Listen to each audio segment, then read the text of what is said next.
Burke, I know you want to start by reading. I just want to say how great it is to get to do this. Burke and I have been friends for years. Before either one of us ended up at the New Yorker, we met at a party in Boston. I'd come for medical school at Harvard, and Burke was there, and everybody was introducing themselves and would say, "Oh, I'm from Harvard. I'm in Harvard Law School. I'm in Harvard Medical School." And Burke, I said, "Hi, Burke. What do you do?"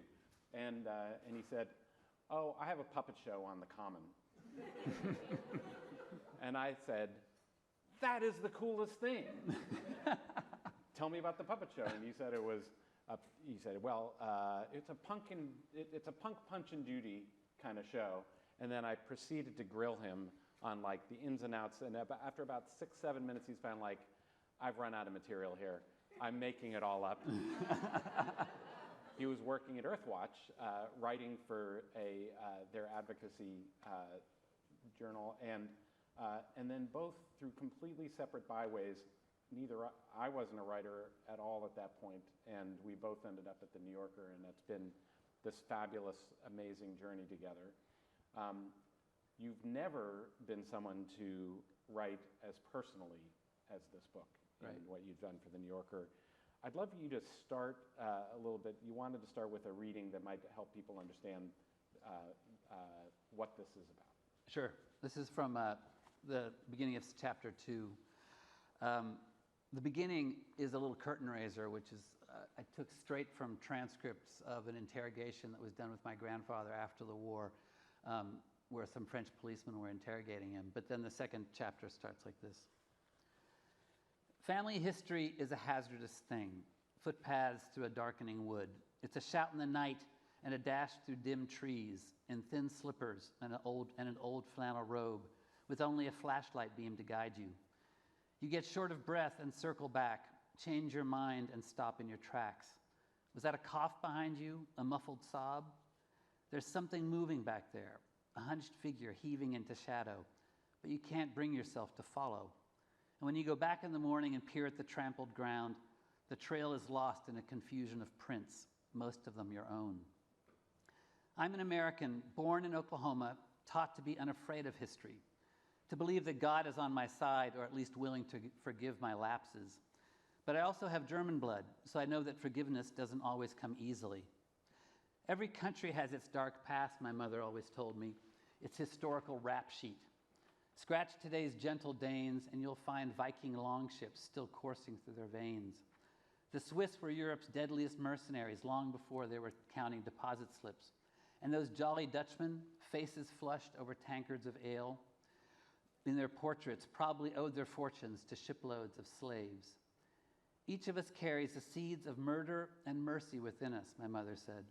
What takes root depends as much on circumstance as character. There was more than a little defensiveness to all this. My mother was born in 1935 in the foothills of the Black Forest in southwestern Germany. She was too young to serve in the Third Reich or even to join Hitler's League of German Girls, though she used to pine for their smart white blouses and black neckerchiefs. Too old to not witness and register the horror of war. If she believed that any country, any people could turn criminal under the right conditions, it was because she was a careful student of history. But it was also because she saw it happen all around her as a girl. If her own neighbors, her own father could become Nazis, couldn't anyone? We're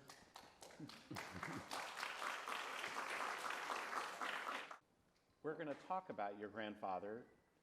You're chasing him and his story throughout the book, trying to understand this person who would become the Nazi party chief of a town in Alsace in occupied France, and you know, have his children.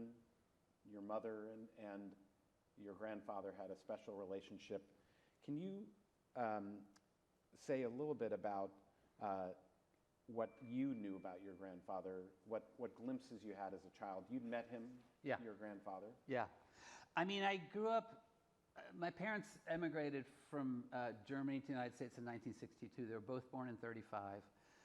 My dad was a physicist, and you know, the space race was happening in the United States, and a lot of physicists were coming over and getting jobs in American universities. And he came over just for a postdoc, thinking he'd just stay for a couple of years, and then ended up staying, loving it here, and as a boy had always loved these novels about American, by Kalamaya, about American cowboys and Indians. So the first job that opening that came at Oklahoma State University, he moved there. He took that because he wanted to be in Indian territory, which turned out to be kind of a dumb career move, but it was okay. And so we were very much this little German enclave in Oklahoma. I mean, I was born in '64. I was the first kid born in the United States. My parents had brought over my two older sisters and my older brother with them. They were 3, 2, and 1 when they came. And then my little sister was born. The 5 of us, we all spoke Alemannisch, this German dialect, in Oklahoma. And you can imagine, I mean, it's kind of an A&M college. It's sports crazy. It's 35,000 people in the middle of the prairie. And here's this little academic German-speaking group. So on the one hand, we were very German. We celebrated German traditions, ate German food, spoke German at home. But it was all this old German history. It was Grimm's fairy tales. It was, Nikolaustag and the 19th century German traditions. But the recent history of Germany, I think they had really wanted to flee.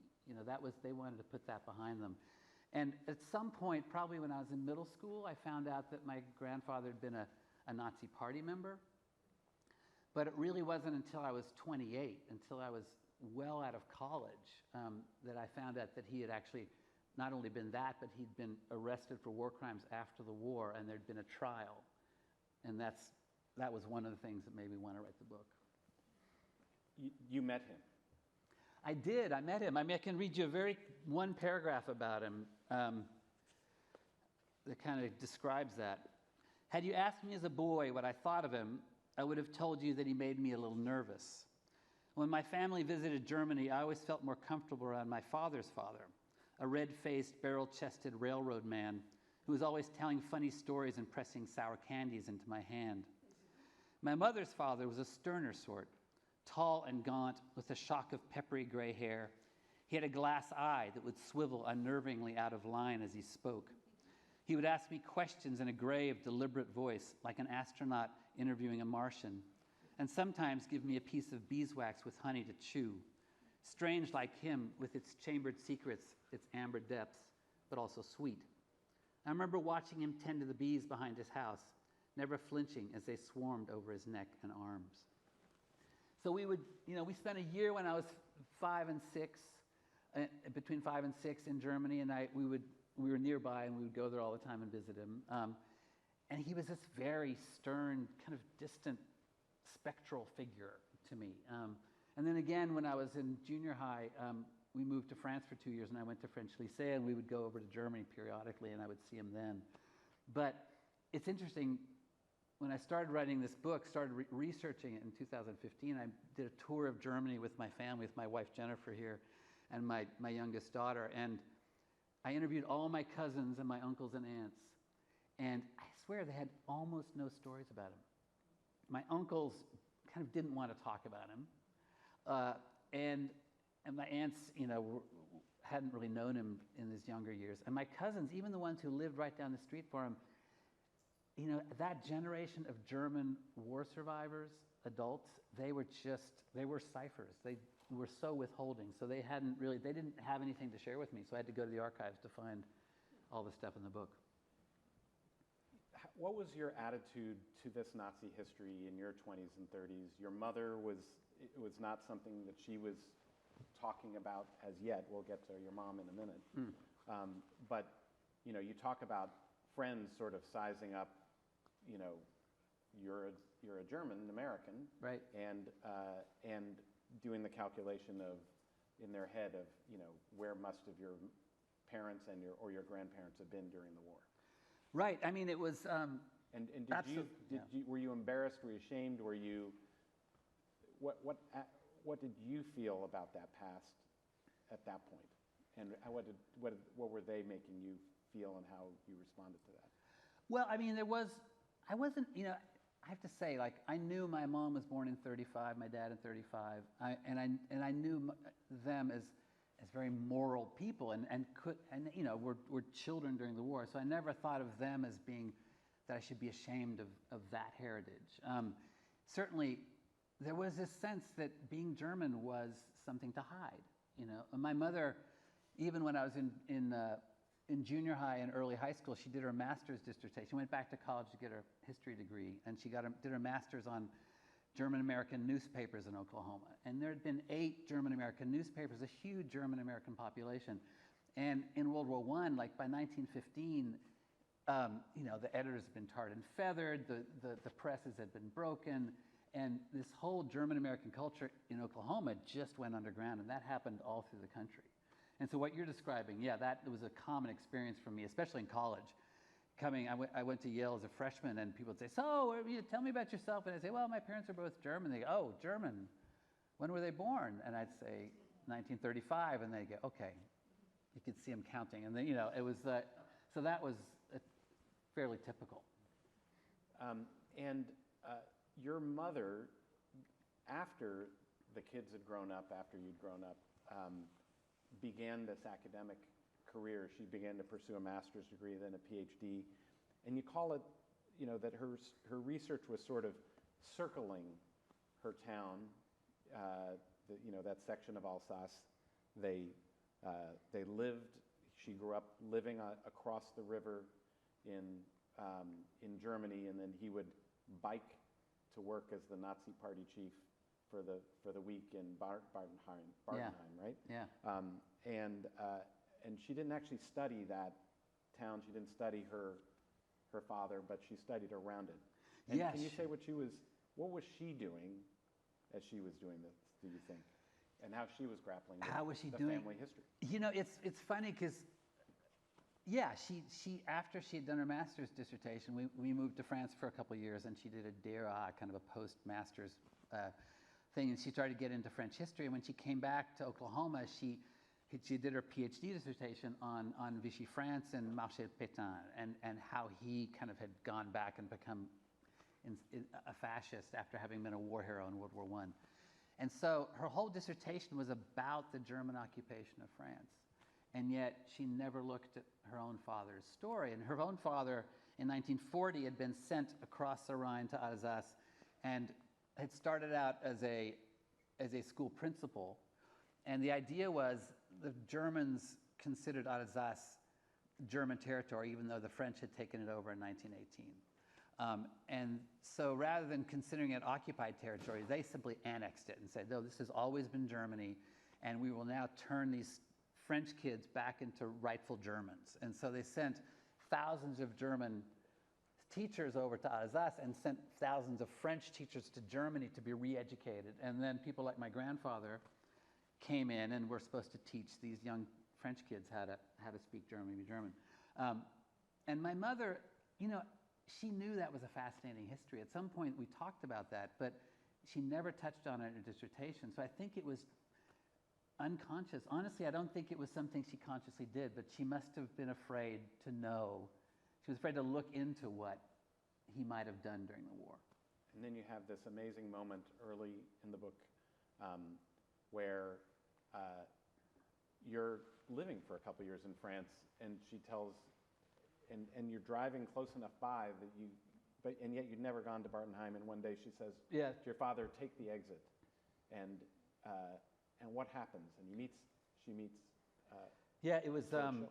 it was actually, she had just finished her dissertation, so this would have been 83. And they went to France because my dad was giving a talk on white noise at a physics conference in Paris. Okay. And so they're driving from Paris across northern France to Germany to see relatives, and they pass Bautenheim. They see the village where he was the Nazi party chief and school principal. And she says, pull over. So my dad pulls over, and he's impatient. They've been driving all day, and he's like, oh, is this going to take a long time? And she says, yeah, just a minute. I just want to see this place. She'd been there once before when she was 8 years old. Her dad had taken her over to spend a day with his French students during the German occupation, but she's never seen it since. And she'd clearly been avoiding it. She'd been avoiding it. We had so many opportunities to go to this village when we were crisscrossing France during those years, and we never went. So finally, the dissertation's done. She pulls over. She walks over to his old schoolhouse, and walks around in it. And it's now become the town hall, and there's not a lot left. And she thinks, like, why am I wasting my time digging up these old memories? What's the point? And she turns around, starts to walk back to the car, and she sees an old man walking across the street, and he has a little wagon he's pulling with two little boys in it. And she thinks, wow, he looks like he's about the age my father would be if he were still alive. So she rushes over to him, and she stops him, and she says, excuse me, sorry to bother you, but my father, Carl Gunnar, was here from 1940 to 1944. Is there any chance you might have known him? And the old man just looks at her dumbstruck and says, know him? I saved his life. And it turned out he was the Nazi, he was the French resistance leader in that village, and that he and my grandfather had collaborated during the war. And in the last 2 years of the war, had done a lot of things for the village together. So suddenly, in my mom's mind, and later in mine, when I started looking into this, it complicated my grandfather's history. We had known him as a Nazi Party member. It started in 1933. We had known he'd gone there and been this Nazi Party chief, and then been arrested during the war. We knew he was released, but we had never heard that he'd actually collaborated with the resistance. And then a whole different side of his story kind of emerged.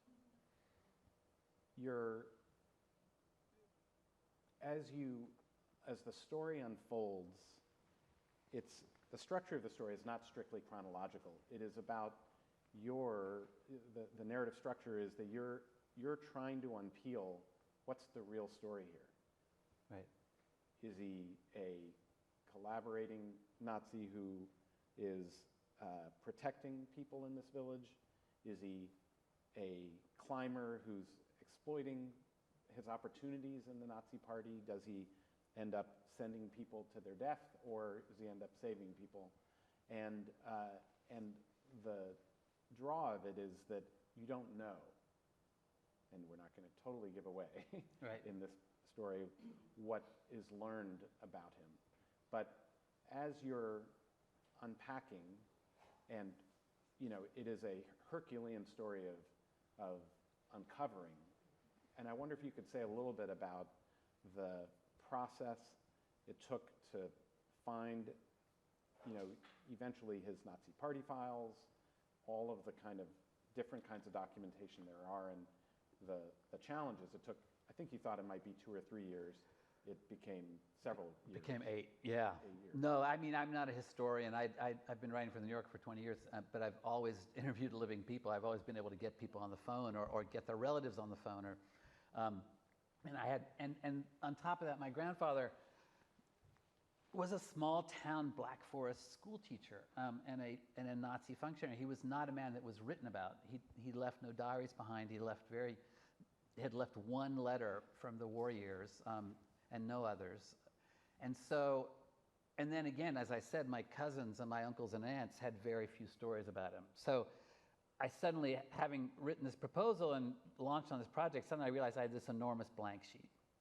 So we moved to Berlin for a year, and I wrote to every archive I could find. And I did get some amazing stuff in that first cull. I mean, I got his denazification file from Berlin, which was an enormous file full of testimonials and things he had written about himself and files from that. And I got the police interrogations from France after the war when he's arrested.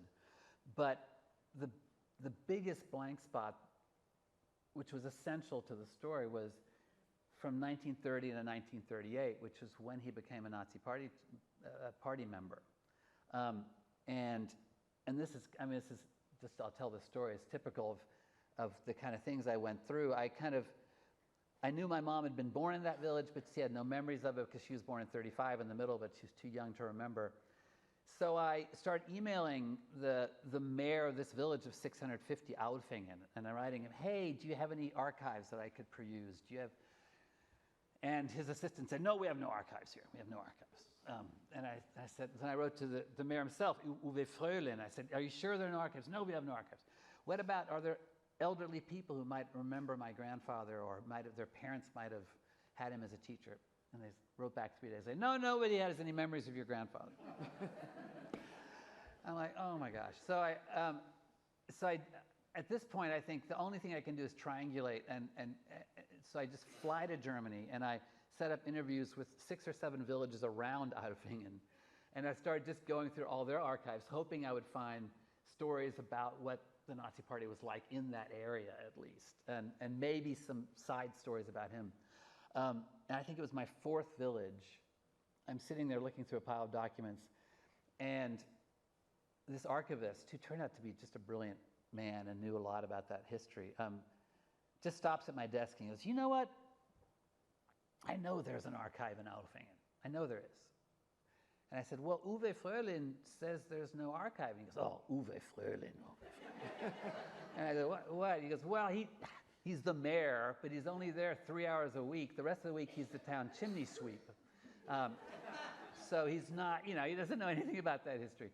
So he calls Uwe Fröhling, and the next day I go to the town to interview Uwe Fröhling. It happens to be the big town festival, and there's all these Umbra bands playing, and I find Uwe like half drunk under the tent, like Bermuda shorts, bowling shirt, little straw hat. "Burkhard, I knew you were coming, the American." He's very excited to see me all of a sudden. He says, "Tomorrow we will look at the archive." So the next day, 10 in the morning, we go to the basement of the town hall, and it's just wall-to-wall leather volumes. And I think, oh my gosh, this is it. I've hit the jackpot. And I start looking through these things, and they're full of bills, like 3 centuries of bills in beautiful German longhand, like fence repaired, road repaired. And he goes, "Yes, I leave you with the archives. I will see you later." So I'm like, "Hold on, Uwe. I'm going to be here a while. Can you just show me where the bathroom is?" He goes, "Oh, okay, I'm sure that." So he takes me upstairs, and as we're going upstairs, we go through this vestibule, and there are these armoires in the vestibule. And I go, and he goes, "Oh yes, the armoires. You might want to look at the armoires. It might be interesting to you." So I open one of them, and it's just, it's the perfect archive. It's just folders or organized by topic: police, medicine, schooling, wartime activities, all perfectly arranged, covered in desks because they've not been looked at for 70 years. And under schooling, I find a fat folder with dozens of letters from my grandfather to Nazi authorities, back to him. There are lots of letters from Berlin and Karlsruhe, the Nazi headquarters, sending down new regulations about Jews and about other kinds of things in those villages. There was just it gave me this granular picture of what it was like in a village, what the administrators knew, what they didn't know, how they were treated. I found amazing series of letters between two teachers in my grandfather's school in the village, where one was spying on the other and reporting on him to Nazi authorities, saying he wasn't sufficiently loyal to the party. Those kind of things were happening. So anyway, it ended up being such a rich source for that whole chapter.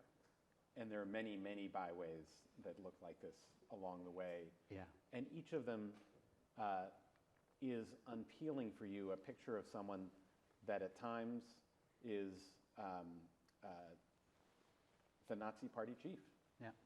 And at other times is the person who George Schill and others, when he was jailed, petitioned not to be executed. Yeah. Ultimately, so I'm going to ask a separate question later. Maybe start with, as you're unpeeling the information, I imagine your mood is going up and down about this person you're slowly getting to know. Some of it looks ugly, some of it is some striking things, like in this one village, no one was sent to the concentration camps. Right. And so what are you hoping to see? Are you bringing, at moments it's very detached. And yet I imagine you're, hoping that you're not finding that he has deported, a Jewish family to their death. Right. And you're finding information about a disabled child in this class, and and you're trying to chase down, like, what happens to this disabled child that a request has come that they be sent away. Right. And so it comes across as I'm just gathering the facts, but what were you actually experiencing is you're potentially learning things that can indict him. I mean, you know, it's interesting. I think I was of two minds. The grandson in me was intensely apprehensive. You know, I mean, honestly, looking through those files from Alfing and seeing him sign Heil Hitler and seeing some of the circulars, I kept waiting to find some terrible document that would, you know, directly implicate him in a crime. I never found anything like that, but I did find lots of evidence of his fervent membership in the Nazi Party. I mean, he led the Hitler Youth in that village. He went on to lead the Hitler Youth in France. You know, he went to 2 Nuremberg rallies. And at the Nuremberg rallies, you know, Hitler kind of outlined his murderous anti-Semitic policies. So there was plenty there to kind of to condemn him as complicit in that. And honestly, when I say I was of two minds, the other mind in me was I was being a journalist. It was a detective story to some degree. It's like, is he guilty or is he not guilty, or what kind of guilt is he? And where does he land in that spectrum? So that was always going on. But I also knew that the story changed in France, because my mom had gotten, not long before I started thinking about writing the book, my mom had gotten a package of letters from my aunt. She'd been clearing out my grandfather's desk after he died and had found these letters that were written by the villagers in Baltenheim. And those letters, my mom, I remember being in Wisconsin. My parents had moved to Wisconsin by then, and I remember her opening that package of letters, and there were 17 of them, handwritten on little scraps of paper. And often, either farmers who wrote these things. They were very simple, but they were saying things like, yes, I'm a loyal Frenchman. I've always hated the Nazis, but please, I think you should spare the life of this man. He saved my son's life during the war, or he got my grandson out of the camp for saying anti-German things, or these parents should not be deported. You know, this series of 17 testimonials, and what made them moving and convincing was that they were written in 1946. And in 1946, I knew by then, you know, France had been in the middle of what they called the l'épuration sauvage, the savage purification phase, is where all of France kind of turned on itself for having collaborated with the Nazis, and everybody accused each other. And there were 300,000 trials of Frenchmen for collaborating. There were 9,000 executions, a lot of them probably unjustified. Women who had relationships with Nazi soldiers had their heads shaved and swastikas drawn on their heads and paraded naked through the streets. You know, it was just a horrific time and terribly dangerous for any suspicion of Nazi sympathy. And so for villagers to write those letters to the French military government saying, please spare the life of this Nazi, that was a really risky activity. So I knew already that something changed when he went to France. You know, so that gave me some comfort, but I didn't know if he'd done crimes before that I would have to confront either. Well, there would be 3 judgments passed on him. He'd be arrested twice, once for murder, and the 3 judgments were each different. What were the judgments? I mean, the first judgment, you have to understand that the denazification process was an interesting one in Germany after the war. It started out with the Allies saying, we need to vet all these Nazi party members, these former party members, and see if they're worthy of being reintroduced into society. Certainly, can they have civil service jobs, but should they be imprisoned? And so it ended up being a Herculean task, like going through 7 million Nazi party members. How do you do that? And eventually they just gave it back to the Germans with predictable results. I mean, it was a huge whitewashing in many cases. And many German Nazis ended up remaining in government and in the military and in schooling up until the late 60s and 70s, early 70s. But in my grandfather's case, that happened, but then because he was imprisoned in France, the French military government also gave judgment. So the first judgment was from the Germans in Freiburg, and they said, exoneration. This man did such good deeds in France that he should be set free with no negative judgment. And then it got kicked up to a higher German court, and they said, well, not quite exoneration, but we'll just say no judgment. Basically, we'll let him. They called him, that judgment was he was a fellow traveler. Fellow traveler, Mitlaufer. Which did not deserve exoneration, but did not deserve execution or imprisonment. Yeah, exactly. And then it got kicked over. The French took over, and they said, no, he's a sympathisant. He's a sympathizer, a Nazi sympathizer. And they underscored a thing he had written in 1933 saying, I believe in all the tenets of National Socialism. And so it's interesting for me because I feel like in some ways you can make a case for all three of those judgments.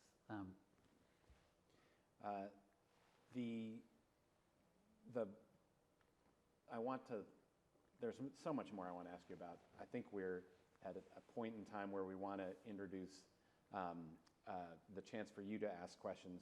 Maybe I'll just finish with asking you, this is about reckoning with the past and the reckoning that the generations later might have to do.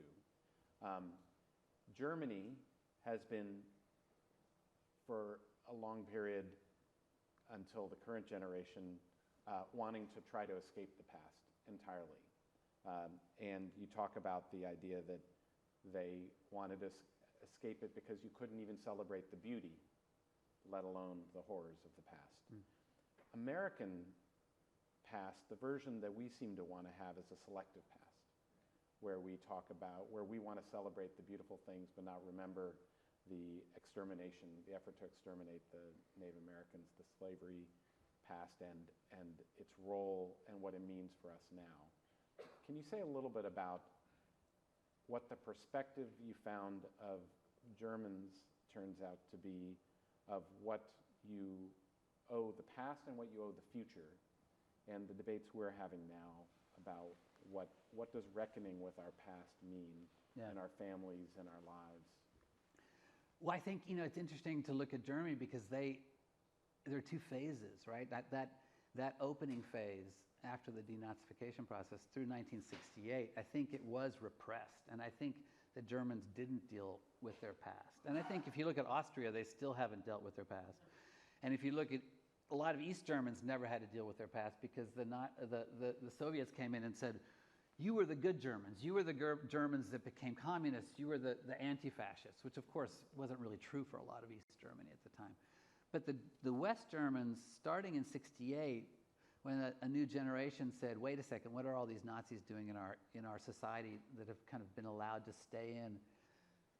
There was a huge shift, and they started to, all my cousins who are my age in Germany in the 70s, they grew up in school, 6th grade, 7th grade, 8th grade, all the way through high school, seeing films about the Nazis, seeing terrible footage about the Holocaust, being constantly told about this history. I mean, it was a phrase, I think, like for breakfast we had guilt, for lunch we had shame, one German comedian said, and I think for a lot of my cousins it was traumatic to go through that, but I also think it had a salutary effect on German society. I mean, German became a pacifist superpower and a country that was very reluctant to engage in, and you talk to modern Germans, and I think there's still this wariness about self-righteousness. It's like they have this, they'll be very definite and they're strongly voiced, they have strong opinions, they speak directly, but when they speak politically, they tend to be,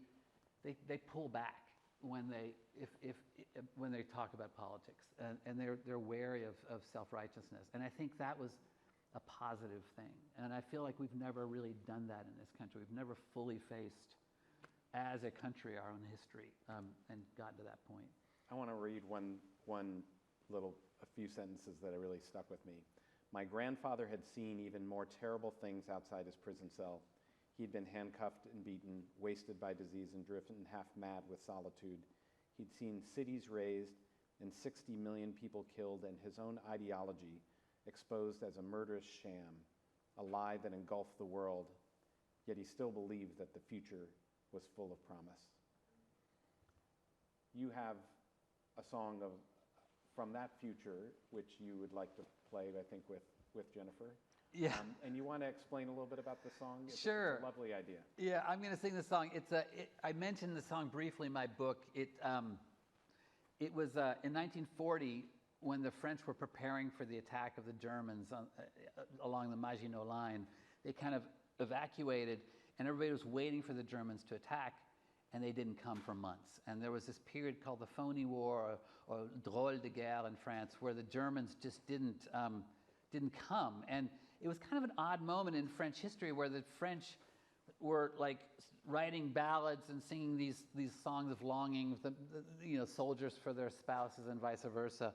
And this song ended up being a hit. I think it was originally Italian, but it became a hit all over Europe, in French and German and Polish and I think Slovenian. But anyway, it became a hit all over Europe, and it's kind of expressing the longing for each other.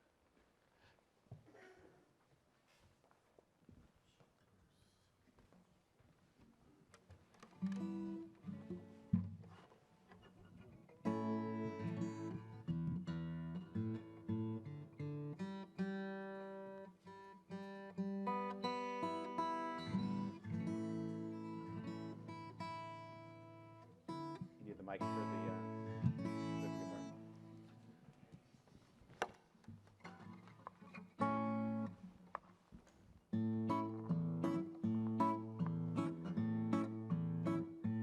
Komm zurück, ich warte auf dich, denn du bist für mich all mein Glück. Komm zurück, ruft mein Herz immer zu, nun befindest du mein Geschick. Ist der Weg auch weit, führt er dich und auch mich in die Seligkeit. Also bitte dich doch, komm zurück. J'attendrai le jour et la nuit. J'attendrai ton retour. J'attendrai car l'oiseau qui s'enfuit va chercher l'oubli dans son nid. Le temps passe et court en battant tristement dans mon cœur si lourd. Et pourtant j'attendrai ton retour. Les fleurs pâlissent, le feu s'éteint, l'ombre se glisse dans le jardin, l'horloge siffle, des sons très longs, je crois entendre ton pas. Devant ma porte, des bruits lointains, devant ma porte, j'écoute en vain, hélas plus rien ne vient. I shall wait by day and by night, I shall still wait your return. I shall wait as the bird that once left seeks forgetfulness in his nest. The time stops and starts as it beats, sadly beats in my heavy heart. Even so I await your return. Et pourtant j'attendrai ton retour. Also bitte dich doch, komm zurück.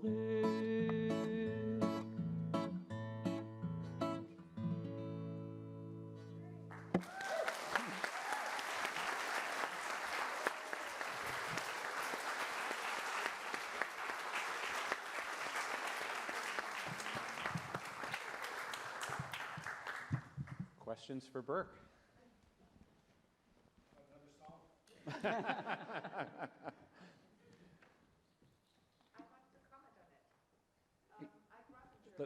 Let's get the microphone to you. Hi, thank you, first of all. Okay, hi. Thank you very much for the wonderful talk. And I was born in Germany in the early 60s. in just south of Hanover in a little village. And my parents were just like this, born in 33, so they were not in any Hitler Youth. My mother was fleeing from the Russians. My father grew up in the village. But so therefore was a detachment from what's really going on. And my grandfather was World War I, so there was nothing really Nazi-like. But my uncle in the next village wrote his biography. And I just couldn't believe how he wrote about this so matter-of-factly. And honest to God, I mean, I appreciated everything, and also being a prisoner of war in Eastern France. It was weird. Certain things I didn't understand. I don't know whom I can ask. He's in his mid-90s and a little gone now. But that's just a comment that I find it extremely difficult to find information about Nazi people in your own community. In my village, too, it was like, yeah, the shoemaker. I'm like, ah. But then nothing came about it. And in school, I thought was very interesting. It might be in general what you said about in the 70s and how it came to a shift and more information came out. I went to a gymnasium, a scientific gymnasium out of all things, and my history teacher avoided Nazi Germany like the devil the soul. He just stretched Weimar Republic until ad nauseam, and yeah, and that was it. I went to school 13 years and university. I never was taught the history of Nazi Germany. Right. So I had to do myself, obviously, but I mean, not in school. So that's what I still think it's difficult. Thank you for that. Burke, there's a section you talk about the family constellations, because that experience she describes is very common, that people don't know their own family histories, and often by the time they want to have that knowledge, many of the older people are gone to ask directly about it, and the archives aren't easy to find. Right. Can you explain a little bit about this, which you write about in the book? Yeah, I mean, I have to say that experience you're describing, everywhere I went in the archives in Germany, there were, full of people trying to research their family history. And the waiting lines for getting documents about your parents were months and months, and in some cases years by that point, because suddenly there'd been this enormous surge of what they call Kriegskinder, war children, who had never been told about the war by their grandparents and now wanted to know about it, and they were desperately trying to get it before it disappeared. A lot of them were doing... Even finding horrible truths. Even finding horrible truths. They just wanted to know. And so a number of them were doing a thing that I ended up participating in, which was called Familienaufstellung, family constellation therapy, which is interesting because to me it's very close to a seance, but it's funded by German medical system. You can get healthcare dollars to do this in Germany. And the system is, the idea is you go, like in my case, I went to a little house in the suburbs of Berlin, and I sat in a living room with 13 other people and a therapist. And we spent 3 days together. And the therapist would take turns talking to one of us for 20 minutes, say. And then that person, just hearing about their life and their anxieties, their traumas, their depressions. And then the therapist would say, okay, I want you to choose someone from this audience, from this group, and have them be your father, have them be your mother, have them be your great uncle, or people who are important in their lives. And then the patient would like pose these people around the room in positions that somehow reflected their role in the family. For instance, if the mother was behind the father in the room, that would mean that she was somewhat subservient, or if two siblings were next to each other and the third was behind, they were closer. So that was so much so good, and that was a well-known form of therapy started in Stanford called family sculpting, and it also often can be very revealing about families. But then the Germans take it a step further, and these people who are in these positions, these total strangers who really know nothing about the patient's life except what he's just told the therapist, then start acting out their roles and telling stories and basically channeling their character's history. And it's common, it's almost de rigueur in these sessions for a narrative to emerge, a secret narrative that the patient didn't know about. For instance, your grandmother was raped by Russian soldiers, or your uncle was a Nazi and had done terrible things and hadn't told the children. So they, and over the, and I went to, 3 days of this, and I came back and did it myself. And every session, people were just in tears and coming up with these terrible stories that they told themselves. And a lot of them find it very cathartic and find it, in some way, there's a kind of closure in having a story to tell yourself, even if it's fictional to some degree. Yeah, even if they're just trying their best to channel it. Absolutely. They're just, they just wanted a story that would make sense to them. It would explain their own guilt or their own anxieties that had come down through the history. Can we see where else? There's, we'll go where the microphone goes. I have a short comment and then a question. My comment is that when the Syrian refugees were fleeing and Angela Merkel took in 750,000, I felt that that was some kind of reconciliation, and I had wished that our country had been able to open our hearts in the same way. My question: in all your research, did you come to understand, and if so, could you share with us why your grandfather became a Nazi leader? Well, just to say about the Syrian refugees, I agree with you. I thought that was, and it was for kind of a politically disastrous move for her. I think she lost votes, lost her coalition at that point because of it, but I think it was still the right move. But my son lives in Berlin now and plays oud in a Syrian group, so it's been wonderful to see how that's been integrated.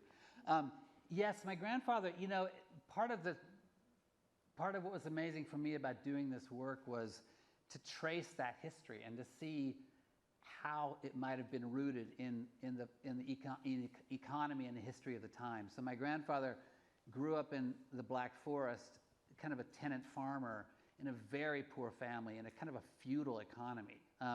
They had barely enough land, these villages, to sustain people. And my grandfather's father committed suicide after betting away the farm one night. So he lost him at a young age. And then at 18, he got sent to Europe in 1918 for World War I. And of course, at that point, he had wanted to be a priest and had studied in a seminary and was planning to be a priest. He comes to the Western Front, close to Verdun, and is just witness to the kind of absolute slaughter, the last days of the trenches. Ends up losing his eye to shrapnel. His best friend dies in his arm. Comes back absolutely broken to Germany. Can't get a job because he wanted to be an engineer, but he doesn't have the eyesight for it anymore. Can't even go to school, to education school, because they tell him that he's not strong enough. So it takes him a long time to even become a teacher. And in the meantime, of course, Germany's plunged in a terrible depression and then hyperinflation. So, by the time Hitler comes along promising, new equity in the economy for the right kinds of Germans, my grandfather was ready to adopt that philosophy. He wanted anything that was hopeful or that had an economic reform component in it, he was ready for. Of course, it in no way exonerates him from the blinkeredness of not seeing that it was, it wasn't for Jews, it wasn't for Roma, it wasn't for any numbers of other society. But in his mind, I think there was a kind of salvation in this new economy. I'd like to refer back to something you said at the start of your talk. You mentioned, you made a brief comparison between your grandfather, the Nazi official, and the other grandfather you said was kind of a happy-go-lucky guy who worked at the railroads. Considering the integral role of the railroads in the Holocaust and the transports, I wonder if you thought that might have been another line of inquiry. Absolutely.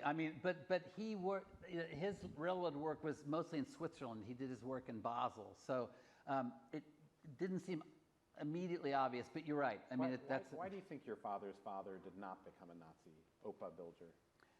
Opa Bilger was a farmer. He was not a political man. My grandfather on my mother's side was an intellectual. He had, like I said, he was a priest and then became an educator, and especially elementary school teachers like him were, like 94% of them became Nazi party members. They were very politicized. Whereas my grandfather on the other side was kind of he wasn't that educated. He kind of thought politics was for idiots, and he kind of stayed out of it. I mean, again, I don't want to give him a pass for that reason. I don't know what he saw, you're absolutely right. That's another line of inquiry, but I don't have another 8 years to look up my grandfather. Let's see whether we can get the microphone down to some of these other folks. Okay, great. Thank you for an interesting book and discussion. At one point early in the book, you mentioned that German people, prior to the war, told you that those years were some of the best in their lives, which really shocked me. And you don't elaborate about it, and I was wondering if you could talk about that. You know, you're right, but it wasn't to me that was told. That was told to Milton Mayer, who was an interesting man, a great journalist. He coined the phrase "speak truth to power," and he and did a lot of activist work. He was a Quaker, and in 1953, I think it was, he went to Marburg, Germany, and spent a year living in this town, simply trying to understand kind of what I tried to understand with my grandfather, like how did these people in this town become Nazis? And he befriended a number of people, spent time, he had children at the time, had their kids played together, and he said that when he interviewed them, invariably they would say, yeah, those were the best years of my life. And he said, you know, it sounds shocking, but at the same time, it's always true, right? There are people who look at the policeman on the street and feel protected by the police. There are people who feel threatened by the police with good reason, because they're the wrong color or they have the wrong, you know, any number of other reasons. If you're kind of on the side of the dominant political group, then yeah, your life can be great. And I think it's a shocking statement too, the fact that they knew what happened later and what was happening while they were living that way. But even so, that was what he was getting at. You had a quote from Mayer about this that I wrote down because it stuck with me as well. It said, before he came to Germany, Mayer had assumed that Hitler ruled by force. Quote, now I see a little better how Nazism overcame Germany, not by attack from without or by subversion from within, but with a whoop and a holler. Right. Let's do one more question so we have time for signing.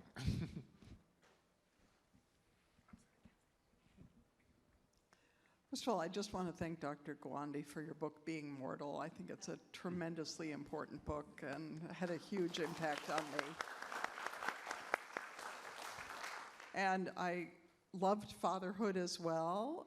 I think it's a very important balance to a lot of similar books being written now by Jewish people who are second or third generation and looking to find out what the story of their forebears were in the Holocaust.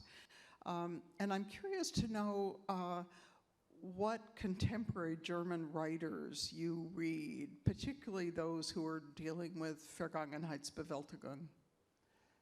You know, I love Jenny Erpenbeck. She's written some wonderful books. I'm reading Kairos right now, which is it's great. It's a great novel about a kind of a love affair that bridged the East Germany before the wall and after the wall.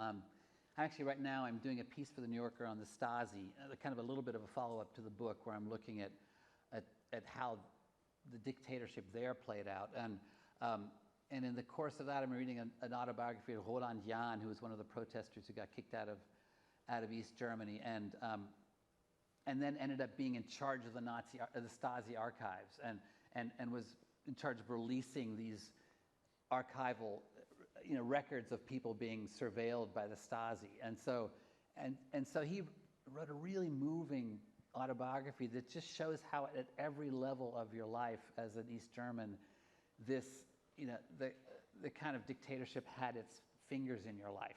From the time you're a young pioneer as a child, having to spout these East German dictums, to then being in university and having to put Marxist-Leninist quotes at the top of every paper, and how little by little this system kind of made you compromise your beliefs. And so anyway, I find him really Could you repeat the title? It's his name is Roland Jahn, Jahn. Okay. And the book is called Wir Angepassten, We Who Went Along, is the Thank you. translation. Thank you very much. Yeah. cut off good questions, but we got to leave time for signing. Thanks, everybody. Okay, thank you so much, Bert. Thank you.